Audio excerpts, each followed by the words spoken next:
to a GMA health alert and new hope for the millions who grind their teeth, clench their jaws. A new study finds Botox. Yes. Botox, Adrian. That actually can help? It can hook you up. Okay. All right. It Why can do they hook have you us up. doing this one? Well, I don't know. They think we're familiar. They think we're familiar with Botox. I've never used it, but I know a lot of people who have. Being used to smooth the skin, get rid of wrinkles. Right. It's extremely popular for a lot of people. But also, the injections could be used to reduce excessive sweating, headaches. Now it can help some people have a better night's sleep, too. Botox for your teeth.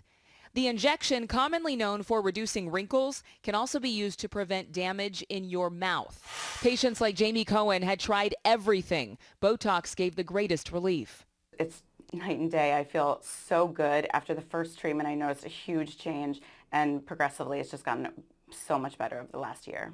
A new study from Houston Methodist Hospital, published in Neurology and funded by the makers of Botox, Allergan Pharmaceuticals, looked at Botox injections as a treatment option in patients with symptomatic sleep bruxism, or teeth grinding. Patients will grind their teeth at night, and sometimes this can result in significant dental damage. The small study took 22 people, giving 13 of them Botox injections into their chewing and temporalis muscles in the jaw. The rest had placebo shots. 4 weeks later, those who received Botox on average reported fewer symptoms and less pain. The placebo group saw no changes. We just want to weaken the muscles that move the jaw to some extent, because these same muscles, of course, are needed for eating and speaking. Dr. Donald Tannenbaum says Botox could be part of alternative treatments when mouth guards or medication haven't worked. I don't really think that Botox should be the first tool we pick up, but certainly in somebody who has had intractable pain, that has tried a lot of other therapies without benefit, I think this is a tool that is an excellent one to use. I believe it is very safe when used in experienced hands.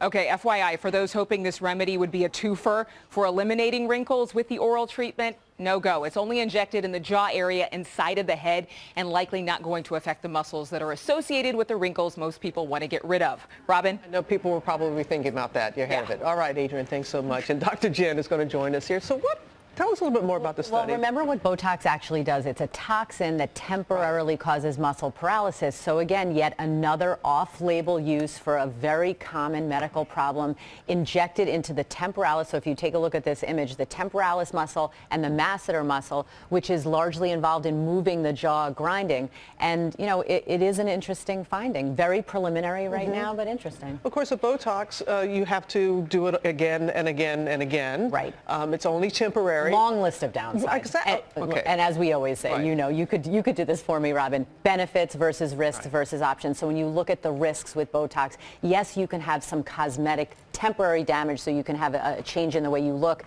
You can have dry mouth. You can have difficulty swallowing. Obviously, there's a cost involved. And even if it's for a medical indication, it may not be covered by insurance. And it requires repetitive treatments when that Botox wears off. Yeah, because some people were tweeting and saying, hey, you know, it's very expensive. And they want to know other things that they could do to help. And that's where we get into the options. So when you talk about bruxism or this sleep grinding, there are options. They involve behavioral therapy, some orthodonture devices to help protect the teeth, and then a lot of medications that really increase sedation so that people are so knocked out basically in their sleep that they're not going to move their jaw muscles. But all of these are really Band-Aids on the problem. We don't even know yet what causes this problem. What kind of damage does it cause when you Not do that? only to your gums, but it can inflame this TMJ joint. It can cause headaches. It can disturb the person sleeping next to you. So it's a real issue, but interesting off-label use, preliminary research. Got it. Thanks, Jen. You bet.